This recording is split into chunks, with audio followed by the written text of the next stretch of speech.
हाय दोस्तों, आपका स्वागत है आपके अपने YouTube चैनल महामाया सिलेक्शन में।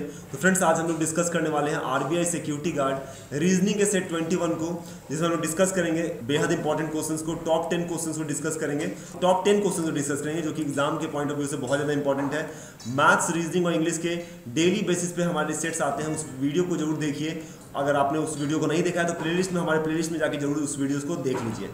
साथ ही साथ बुक से रिलेटेड वीडियोस भी हमने बनाया है, उससे भी आप जाके देख सकते हैं। और 3 बजे से आपके लाइव क्लास होते हैं, 3 से 3:15 बजे के बीच में लाइव क्लास होते हैं, उसे जरूर जाके देखें। चलिए, सबसे पहला क्वेश्चन आप देख सकते हैं, नंबर सिस्टम से संबंधित क्वेश्चन है। Which of the following numbers is divisible by 2? कौन सा नंबर जो है ना 2 से क्या है, विभाज्य है। निम्नलिखित में कौन सी संख्या 2 से विभाज्य है? तो 2 से विभाज्य का एक नियम था कि 2 से विभाज्य होने के लिए अंतिम जो अक्षर होगा, अंतिम जो संख्या होगी ना, वो तो या तो 0 हो या तो 2 हो, तभी वो संख्या क्या हो जाएगी, 2 से विभाज्य हो जाएगी। ठीक है, अब देखते हैं हम लोग यहाँ पे 2 का भाज्य जो अगर संख्या आ रहा है ना अंतिम में, तो वो भी भाज्य हो जाएगा। ठीक है, अगर यहाँ देखें तो 3 आ रहा है, ये भाज्य नहीं होगा, 2 से नहीं कटेगा। ये 7 आ रहा है, ये भी नहीं कटेगा। ये 5 आ रहा है, ये भी नहीं कटेगा। 0 आ रहा है। ठीक है, तो ऑप्शन नंबर 4 आपका सही उत्तर हो जाएगा। चलिए अगले क्वेश्चन पे चलते हैं। आपको निकालना है find the greatest 3 number which is multiple of 7। आपसे 3 डिजिट का सबसे ग्रेटेस्ट नंबर पूछ रहा है जो कि 7 से क्या है, डिविजिबल है, कटता है, विभाजित होता है। तो पहले आपसे अगर पूछे ना 2 डिजिट ग्रेटेस्ट नंबर बोले तो क्या हो जाएगा, 99। अगर 2 डिजिट आपसे स्मॉलेस्ट नंबर बोलता है, ये सब जान लीजिए, तो क्या होता है, 10 होता है। अगर 3 डिजिट लार्जेस्ट नंबर बोले तो 999।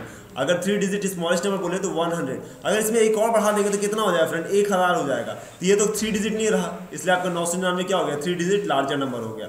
अब क्या बोल रहा है, find the greatest 3 digit number which is multiple of 7।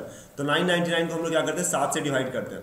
7 से काटिए, एक बार में 2 बचा, 7 चौक 28, 28 कितना बचा, 1 बचा, 19, 7 दूनी 14, कितना बचा, 5। मतलब 5 को अगर हम लोग 999 में क्या कर दे, घटा दे, तो जो संख्या आएगी ना वही 7 से पूरी तरह से क्या होगी, विभाज्य होगी, डिविजिबल होगी। तो दैट इज राइट आंसर हो जाएगा, 994 इज द राइट आंसर। समझ में आ गया? तो फ्रेंड्स चलते हैं तीसरे नंबर क्वेश्चन पे। तीसरा नंबर क्वेश्चन क्या कह रहा है, in a certain code Hilton is written as IHTLNO and, तो उसी प्रकार बिलियन को कैसे लिखेंगे? तो देखिए लिख के देखते हैं, HILTON, हिल्टन।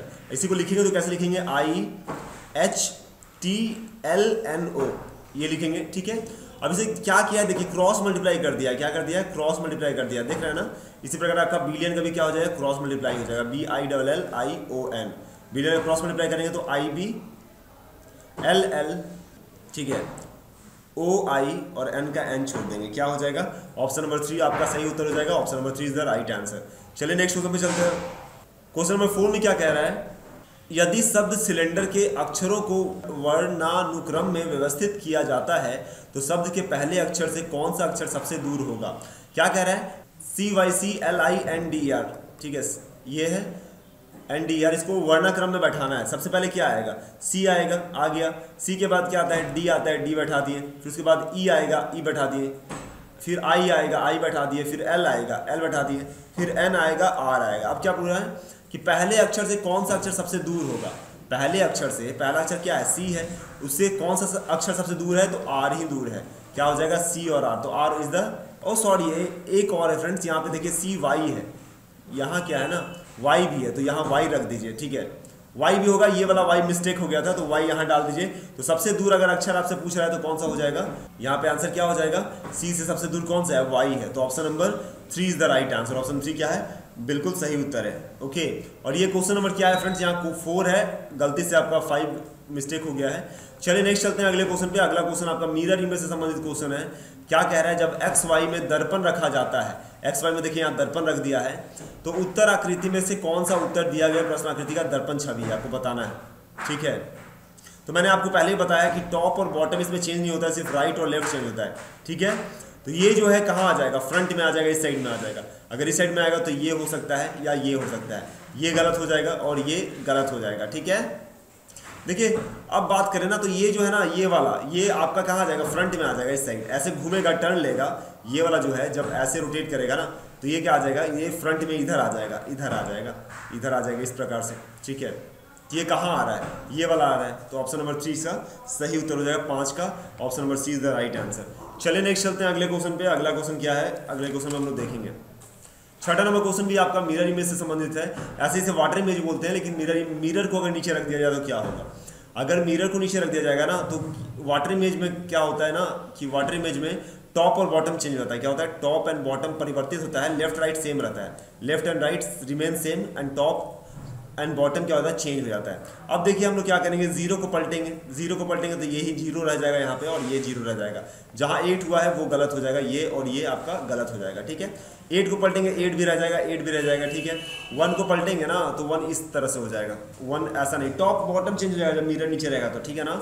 तो 6 का क्या हो जाएगा? 6 का option number 4 is the right answer हो जाएगा। क्या हो जाएगा? राइट आंसर हो जाएगा ऑप्शन नंबर 4, बिल्कुल। चलिए नेक्स्ट चलते हैं, क्या कह रहा है? Pointing towards a person in a photograph. एक तस्वीर में एक व्यक्ति की ओर इशारा करते हुए, एक व्यक्ति की ओर इशारा करते हुए ये व्यक्ति है, इशारा करते हुए अंजलि कहती है, अंजलि कहती है, क्या कहती है? वह मेरी बहन के भाई, वह मेरी बहन मान लीजिए x माइनस है के भाई, मतलब मेरा भाई z प्लस, भाई के पिता मतलब हम सब का पिता a प्लस का एकमात्र पुत्र है। वो जो तस्वीर है वो एकमात्र पुत्र है, मतलब जेडी का तस्वीर है ना, इसके भाई का तस्वीर है। वह व्यक्ति अंजलि से कैसे संबंधित है? यह व्यक्ति जो है ना अंजलि से का क्या हुआ? भाई हुआ। अंजलि क्या हो गया? ब्रदर हो गया। ऑप्शन नंबर सी क्या हो गया? अंजलि का भाई हो गया। समझ में आ गया?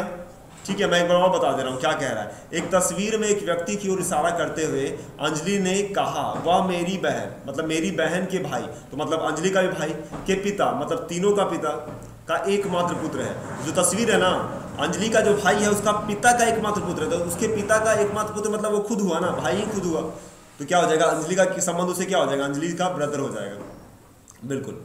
चलिए अगले क्वेश्चन में चलते हैं। अगला क्वेश्चन क्या कह रहा है? एक सज्जन की ओर इशारा करते हुए शालिनी ने कहा, एक सज्जन को मान लेते हैं हम लोग A+ मान लेते हैं की ओर इशारा करते हुए शालिनी कहती है, शालिनी क्या है? माइनस है, फीमेल है, कहती है, क्या कहती है? उनका एकमात्र भाई, A+ का एकमात्र भाई मान लीजिए X+ है, मेरे बेटे के पिता, मेरे बेटे शालिनी है ना के बेटे, शालिनी के बेटे मान लीजिए Z+ का बेटा हो गया, के पिता का पिता है, के पिता Z+ के पिता क्या हो जाएगा? मान लीजिए D+ हो गया, जो कि ये दोनों क्या हो गया? हस्बैंड वाइफ हो गए। का पिता है मतलब X+ क्या हो गया? इसका पिता हो गया, और A+ क्या हो गया? इसका भाई हो गया। अब पूछ रहा है कि सज्जन शालिनी से कैसे संबंधित है? ये जो सज्जन है शालिनी से कैसे संबंधित है? तो ये तो ससुर लगे ना, शालिनी के क्या लगे? ससुर लगे, एक तरह से पापा भी कह सकते हैं। तो A+ इसका भाई है तो क्या लगेगा? चाचा लगेगा। तो option number B is the right answer. चलिए नेक्स्ट क्वेश्चन पे चलते हैं। अगला क्वेश्चन क्या कह रहा है? ये समझ लीजिए, ये क्या कह रहा है? ये होता है उत्तर, दक्षिण, और ये होता है पूरब, और ये पश्चिम होता है, ठीक है, वेस्ट होता है। अब क्या कह रहा है? एक नदी पश्चिम से पूरब की ओर बहती है, एक नदी जो है ना पश्चिम से चलना स्टार्ट किया, पूरब की ओर बहती है, और रास्ते में बाईं ओर मुड़ जाती है। रास्ते में क्या करती है? बाईं ओर मुड़ जाती है, मतलब इधर मुड़ गई, ठीक है। और एक अर्ध चक्र गोल पहाड़ी से चली जाती है, बाईं ओर मुड़कर एक अर्ध चक्र पहाड़ी की ओर चली जाती है, मतलब ऐसे अर्ध चक्र मतलब सेमी सर्कल इस तरीके से चलता है। और फिर राइट कोण बनाता है, फिर राइट कोण बनाएगा तो ऐसे बनाएगा, और कोण बनाकर फिर बाएं मुड़ जाती है, बाएं मतलब इस साइड मुड़ेगा। अब पूछना नदी आखिर किस दिशा में बह रही है? तो नदी आखिर में किस दिशा में बहने लगी? तो उत्तर की दिशा में बहने लगी। जैसे कह रहा है प्रोसेस बाय प्रोसेस आपको बढ़ना है, ठीक है ना, आपका आंसर आ जाएगा। तो ऊपर ऑप्शन नंबर सी बिल्कुल सही उत्तर हो जाएगा। चलिए नेक्स्ट क्वेश्चन पे चलते हैं। अगला क्वेश्चन क्या कह रहा है? क्वेश्चन नंबर 10 है, अपने घर से पश्चिम में 30 मीटर की दूरी पर शालिनी बाएं मुड़ती है। देखिए अपने घर यहाँ पर मान लीजिए शालिनी का है कि पश्चिम में 30 मीटर की दूरी पर, घर से पश्चिम चला, कितना दूरी? 30 मीटर दूरी पर शालिनी बाएं मुड़ती है, बाएं मुड़ी, नीचे की तरफ मुड़ी, 40 मीटर जाती है, 40 मीटर गई। यहाँ क्वेश्चन में सही नहीं दिया हुआ है। क्या कह रहा है? She takes right turn and goes 15 meter to reach her school. अब क्या कह रहा है? ये राइट टर्न लेता है, राइट टर्न लेगा तो किधर आ जाएगा? इधर आ जाएगा, इस साइड बढ़ेगा। और कितना चलता है? 15 मीटर चलता है। कितना चलता है? 15 मीटर चलता है, ठीक है। और स्कूल पहुंच जाता है। कहाँ पहुंच जाता है? स्कूल। अब पूछ रहा है ना शालिनी अब किस दिशा का सामना कर रही है? शालिनी किस दिशा में है? तो ये किस दिशा में फ्रेंड्स? ये हो जाएगा पश्चिम दिशा में। पश्चिम दिशा आपका सही उत्तर हो जाएगा, बिल्कुल राइट आंसर। तो दोस्तों ये थे आपके टॉप 10 क्वेश्चंस रीजनिंग से संबंधित, और ये सेट नंबर 21 है। हम डेली बेसिस पे आपके लिए सेट लेके आ रहे हैं, जरूर इस वीडियोस को देखिएगा। कहीं भी कोई भी दिक्कत हो तो 3 से 5 हम लोग लाइव आते हैं, उस लाइव में आप हमसे डायरेक्टली कोई भी क्वेश्चंस पूछ सकते हैं। तो फ्रेंड्स जो भी स्टूडेंट्स हमारे चैनल पर नए हैं, हमारे सेशन सब्सक्राइब कर लीजिए, और हमें मोटिवेट करने के लाइक बटन दबाइए कि इस तरह के वीडियोज़ आपके लिए डेली बेसिस पे लाता रहूँ। धन्यवाद।